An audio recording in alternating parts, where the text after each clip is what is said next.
Cocoa কি ভালো? Cocoa কি ঘ্রাণ আছে নাকি? তুমি কোকোরে ঘ্রাণ শুকাচ্ছ? ওই দেখো আরেকটা কোন যাতে চলে আসছে। কোথায় যাও তুমি?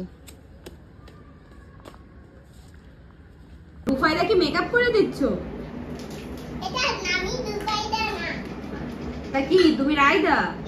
কত মেকআপ করবি? ওরে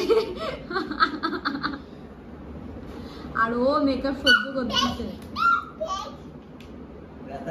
ব্যথা দিও না।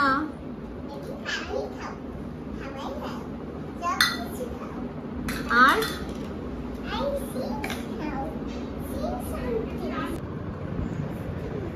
এই এই এই তুই এত খারাপ কেন? একদম চোখ বন্ধ করে খাইয়ে দিচ্ছে। একদম দেখো তাকায় আছে।